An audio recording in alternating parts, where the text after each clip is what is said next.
following a killer whale attack that is believed to have killed a trainer.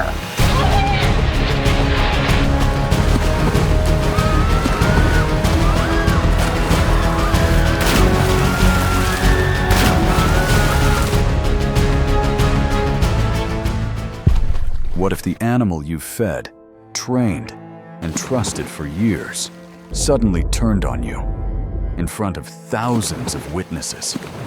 5 times, in 5 different places, that unthinkable moment became reality. Calm waters exploded into chaos. Choreographed routines collapsed into violent struggle. Smiles in the stands froze into gawps as the ocean's top predator reminded everyone watching. Instinct never sleeps. These are the 5 most infamous killer whale attacks ever caught in the public eye. Moments when the bond between trainer and Orca shattered in seconds, replaced by a desperate fight for air, for control, for survival. From the frigid tanks of Canada to the sunlit arenas of Spain and the United States, each story is a collision between trust and raw, ancient power.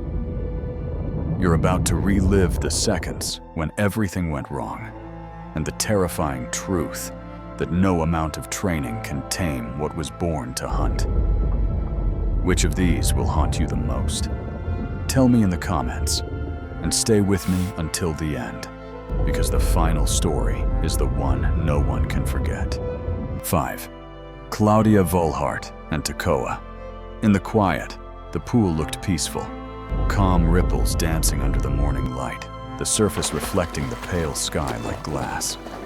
But beneath that stillness lay a history carved in scars, both on the body of the Orca and in the hearts of those who worked with him. It was December 2007 at Loro Parque in Tenerife, Spain. Trainer Claudia Vollhardt had arrived early for pre-show rehearsals. The stands were empty, the air cool, the stadium hushed except for the soft lap of water against concrete. Out in the center of the pool, Tekoa floated. From a distance, he seemed almost serene. Slow movements, dark eyes half closed, his black and white markings smooth as marble. But up close, his body told another story. Long rake marks crisscrossed his skin, deep scars left by the teeth of other orcas. Tekoa had been taken from his mother young, moved between parks, and placed in unstable social groups where aggression was common. In this artificial world, hierarchy was enforced with violence, and Tekoa had spent years on the losing end. His life was a cycle of isolation, bullying, and confinement. That morning's routine was simple: the foot push. Claudia would position herself in the water, place her feet on Tekoa's rostrum, and let him propel her across the surface. It was a crowd favorite, thrilling yet controlled, a move they had practiced many times. She slipped into the water, the chill biting her skin, and swam toward him. Tekoa responded as expected at first, lining up beneath her. She felt the firm pressure against her feet, braced for the rush forward, but it never came. Instead, Tekoa suddenly dove. The world narrowed. The surface above blurred as he dragged her downward, his strength absolute. Claudia kicked, but the pull was relentless. At the bottom, he released her just long enough for her to rise, gasp for air, and then he drove her under again. On the pool deck, trainers sprang into action. Hand signals flashed, their sharp commands slicing through the air. Tekoa ignored them. His focus never wavered. The cycle repeated, down into the heavy silence, up for a fleeting breath, down again. Her colleagues prepared rescue gear. In a tense moment of hesitation from Tekoa, they moved. Claudia was pulled from the water, her arm burning with pain, later diagnosed as 2 fractures, and each breath stabbing her chest. One lung had partially collapsed. She was rushed to the hospital and stabilized. Against the odds, she would recover. But the incident would change how Tekoa was handled forever. No more water work with non-senior trainers and strict barriers for safety. Marine behaviorist Dr. Elena Ruiz later reflected on the attack. See the bite marks and think, dangerous animal. But Tekoa's aggression didn't come out of nowhere. Years of being moved, separated from his mother, living in unstable groups, that's chronic stress. In the wild, he would have space, a pod, and a role. In captivity, all he has is a tank, dominance fights, and boredom. That pressure always has a breaking point. Her words echoed the truth many in the industry knew, but rarely said aloud. These were not mindless outbursts. They were the inevitable outcomes of lives spent in confinement, under rules and routines they never chose. Tekoa's scars never faded. And for those who witnessed that morning in 2007, the memory is just as permanent. The image of a scarred orca and the trainer who learned firsthand that still water can hide a storm. 4. Ken Peters and Kasatka. It was supposed to be the safest part of the show. One moment, veteran trainer Ken Peters was poised for the rocket hop, a dramatic leap out of the water, and the next, the plan unraveled in a way no one in the stadium could have imagined. November 29th, 2006, SeaWorld San Diego. The Shamu Stadium was lit with bright white lights, the late afternoon sun slanting through the open stands. Families filled the seats, cameras ready. Children leaning forward to see the massive orca named Kasatka perform. Ken had worked with her for years, knew her cues, trusted her enough to stand inches from her mouth. The signal was given. Kasatka surged toward him, but instead of lifting him skyward, her jaws closed around his foot. The audience gasped, some still unsure whether it was part of the performance. In the water, Ken's reality shifted instantly. The power of her grip was overwhelming. She pulled him under in a smooth, controlled dive. The surface vanished above him, replaced by the heavy silence of deep water. Then, in a sudden change, Kasatka brought him back up. Ken snatched a breath and was dragged down again. It became a chilling pattern. Seconds of air followed by long stretches underwater, his body a captive to her will. From the deck, trainers shouted commands, flashing the recall signals they had drilled for years. Kasatka ignored them. Her movements were deliberate, neither frantic nor rushed. It was as if she had decided the show was over, and the interaction was now on her terms. 9 minutes passed like this, the crowd caught between shock and horror. Ken stayed calm, conserving energy, knowing resistance could escalate the situation. Every moment underwater was a gamble with time. Finally, other trainers stretched a net across the pool, creating a barrier between Kasatka and the main performance area. For the first time, she hesitated. Ken felt her grip loosen, and he seized the opportunity, kicking free and swimming hard for the barrier. He reached the other side just as she lunged, the net absorbing the force. Seconds later, he was pulled to safety. His foot was broken, punctured by her teeth, and his body shook from exhaustion and cold. But he was alive. Marine behaviorist Dr. Samuel Harkins later analyzed the footage. What stands out is her composure. This wasn't a frenzied attack, but it was measured. Kasatka had a calf in a nearby pool, and her maternal instincts may have triggered a protective response. But years in captivity amplify these reactions. In the wild, she could choose to leave a stressful situation. In a tank, there's nowhere to go, so the stress becomes confrontation. Kasatka's history only deepened the questions. She had previously targeted Ken in 1999, a reminder that even experienced trainers are never beyond risk. Despite the danger, Ken returned to work, still insisting he did not believe she intended to kill him. Kasatka lived another 11 years before succumbing to pneumonia in 2017. By then, She had spent decades in the confines of SeaWorld, her life defined by performance schedules, artificial social structures, and the ever-present walls of her tank. For those who were there that November evening, the memory is unshakable. The flash of white water, the trainer locked in the jaws of an orca, and the chilling realization that in a heartbeat, the boundaries between trust and survival can vanish. 3. Alexis, Martínez, and Keto. Perhaps Christmas Eve, December 24th, 2009, is a Christmas everyone remembers. The day Spain was shaken to its core. Morning at Loro Parque in Tenerife had begun like any other. The sky was a pale winter blue, the air crisp but gentle, and the park's marine stadium sat silent before the crowds would arrive. Inside the training pool, a 6-ton male orca named Keto floated near the surface, his dark dorsal fin cutting a smooth line against the water. Standing at the edge, 29-year-old trainer Alexis Martínez prepared for the final rehearsal before the park's Christmas show. Alexis was no novice. Years of working with orcas had honed his instincts, his timing, his ability to read the subtle shifts in an animal's body language. Keto was familiar to him.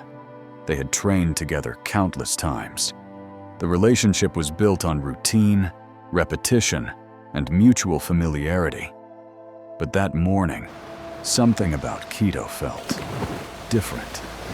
He was slow to respond to cues, drifting rather than swimming with purpose. When Alexis signaled him toward the stage, Keto lingered, positioning himself between trainer and platform, as if blocking the way. Observers later said it was deliberate, a quiet warning no one fully understood in that moment.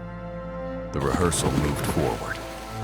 At the underwater signal for the next maneuver, Alexis began to swim toward the exit platform. Keto followed. At first, the movement was measured, almost calm. Then, in a sudden burst, he closed the gap, the bulk of his head pressing hard into Alexis's torso. In the next instant, the orca drove him down. The water swallowed them. Trainers on the deck reacted instantly, raising their arms in the standard recall signal, calling Keto back with sharp, urgent motions. He ignored them. At the bottom of the pool, the orca held Alexis pinned, his massive body a wall of muscle and weight. Seconds ticked into long, breathless moments. Then Keto released him, allowing Alexis to rise. He broke the surface, gasped, and before he could move toward safety, Keto surged upward from below, lifting him on the tip of his rostrum, a display of sheer control. His mouth remained closed. The scene almost looked gentle, until Alexis slipped from his balance and began sinking. Panic erupted on the deck. Trainers scrambled to deploy the safety net, a last resort to force separation between animal and human. Keto stalled near the gate, resisting efforts to corral him. He circled, as though assessing the chaos above, before finally moving into the adjacent pool. In that brief window, rescue divers plunged in. They reached Alexis at the bottom, lifeless. Pulling him to the surface, they rushed him to the medical team. But the injuries were devastating. Massive internal bleeding, organ ruptures, broken bones, and deep puncture wounds. There was nothing anyone could do. The post-mortem confirmed what everyone feared. Alexis had been killed by an orca attack. The tragedy struck harder because the warning signs had been there. Experts had long expressed concern over the orca environment at Loro Parque. The group lacked a mature female to guide social hierarchy. The whales were unsettled. Dominance was constantly in flux, and boredom gnawed at them in the confined tanks. Some spent their days peeling strips of rubber lining from the pool walls, desperate for stimulation. Keto's life had never known the open ocean. No wild hunts, No long-distance migrations, no freedom, just concrete walls, artificial social groups, and the endless repetition of rehearsals and shows. The pressures of that life built quietly, invisibly, until they broke through in an instant, on a cold December morning that Spain would never forget. 2. Don Brancheau and Tilikum. This is perhaps the killer whale attack on a trainer that anyone who has ever heard of it will remember. The day, February 24th, 2010. The Florida sun poured over SeaWorld Orlando that afternoon, turning the surface of the main pool into a sheet of glittering blue. The noon show had just ended, and most of the crowd began filing toward the exits. But a smaller group of visitors, seated at the Dean with Shamu experience, stayed behind. They were about to witness something that would haunt them for the rest of their lives. Dawn Brancheau was at the peak of her career. 40 years old, with 16 years at SeaWorld. She was the park's most recognizable trainer. Calm, precise, and adored by both colleagues and guests. She had worked with Tilikum for years, building what seemed to be a steady professional bond. At over 12,000 pounds, the massive male was the largest orca in captivity. His size alone made him a spectacle, but he also carried a history. 2 human deaths before this day. Dawn was at the edge of the pool, lying flat, face close to Tilikum's. It was a quiet, post-show interaction, the kind that blended performance with connection. Her hands moved in familiar gestures, and the giant orca floated calmly beside her. There was no roar of the crowd now, just the soft lapping of water against the stage. Then, without warning, the moment changed. Witnesses would later give different accounts. Some swore Tilikum grabbed her by the ponytail. Others believed he seized her shoulder. What no one disputed was what happened next. She was pulled into the water in a sudden, violent motion. The calm surface erupted. Trainers on deck shouted commands, throwing emergency buoys and attempting recall signals. Tilikum ignored them completely. What followed was not a quick strike, but a prolonged assault. For nearly 45 minutes, the orca dragged, shook, and blocked Dawn's every attempt to surface. Each time she reached for air, his immense body intercepted her, shoving her beneath the waves. The team deployed nets, banged on the water, and offered food, all standard methods to break an orca's focus. Nothing worked. Tilikum kept her within reach, circling the pool with deliberate control, as if the outside world did not exist. When they finally managed to lure him into a smaller medical pool, the horror was revealed. Dawn's injuries were catastrophic. A severed spinal cord, a shattered jaw, broken ribs, an arm torn from its socket, and her scalp partially removed. The official cause of death was blunt force trauma combined with drowning. The visitors who had stayed behind were ushered out in shock, many in tears. For the trainers, the reality was crushing. They had lost not just a colleague, but a friend, in the most public and devastating way possible. Tilikum's history came under intense scrutiny. Captured from the wild at age 2, he had spent decades in confinement, moved between facilities, and involved in fatal incidents before. Critics pointed to the cumulative toll of captivity, the isolation, the lack of space to swim, the absence of a natural pod. They argued that the aggression was not random. It was the breaking point of a life lived entirely in tanks. In the months after Dawn's death, SeaWorld faced global outrage. Lawsuits, government investigations, and a cultural shift in how marine parks were viewed followed. Eventually, SeaWorld announced it would end its orca breeding program, a change many saw as too late for Dawn, and too late for the others who had come before her. But for those who were there that day, and for anyone who has since heard the story, February 24, 2010, remains a line in the sand.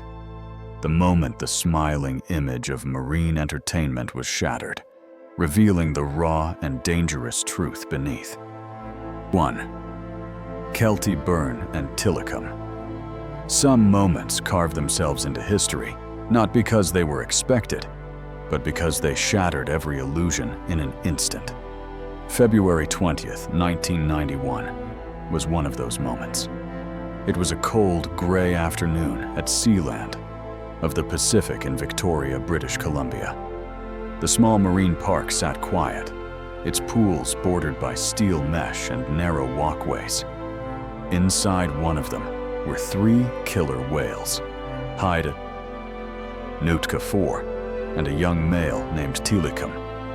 The tank was barely 26 feet wide, a fraction of the space these apex predators would roam in the wild.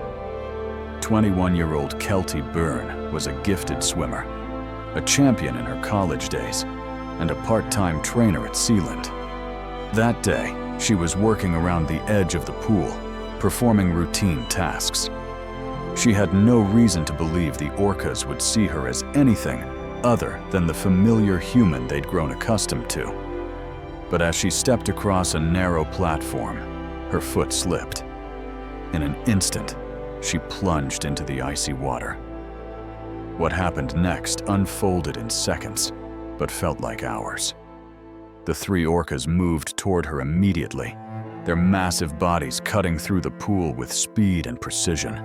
At first, she managed to surface, gasping for air, reaching for the poolside ladder.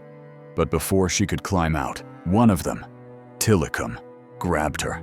The water erupted in foam. She was pulled under. Trainers on deck shouted, throwing life rings and poles toward her. Keltie broke the surface again, desperate, her hands clutching for the rescue line. But the orcas blocked her path, corralling her like prey.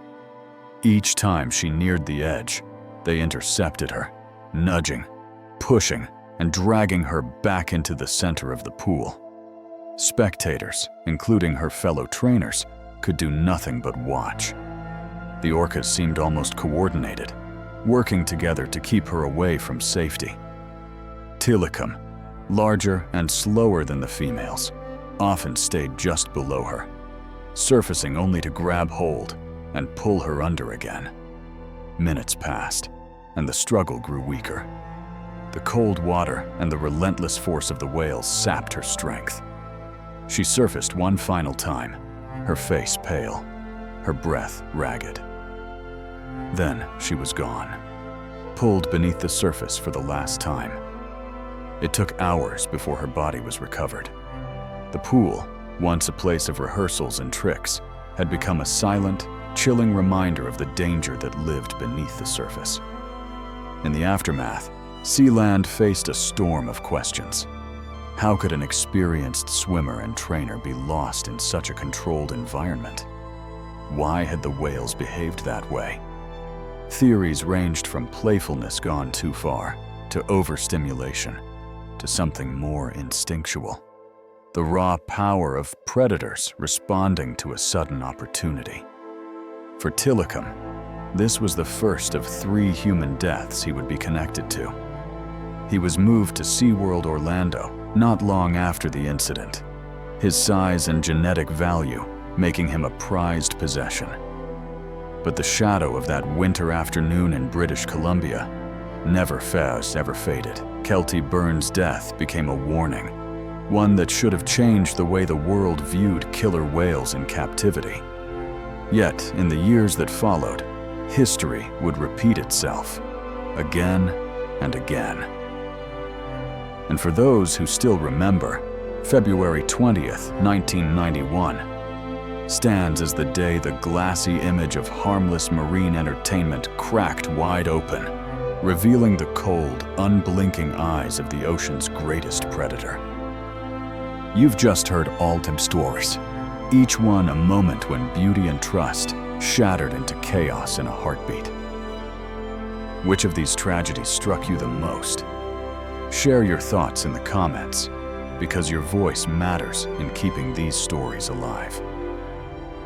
From the freezing waters of British Columbia to the bright stages of Orlando and Tenerife, every case carried the same unshakable truth. No matter how many years they spend in tanks, killer whales are not ours to control. These were not random bursts of rage. They were breaking points, the result of years of confinement, frustration, and isolation. Behind every applause, every perfect routine, lives a predator whose instincts were forged over millions of years, never meant to be silenced. For the trainers, the bond felt deep and real. For the whales, captivity was a lifetime sentence. And when that tension finally snapped, the outcome was always the same: grief, questions, and a reminder that the ocean's greatest hunters deserve our respect, not our chains. As the pools grow still and the stadium lights fade, what remains is the memory of those final moments and the haunting truth about the cost of entertainment when we forget where the wild truly belongs. If this story moved you, don't forget to subscribe, because there are more truths the ocean is still waiting for us to tell.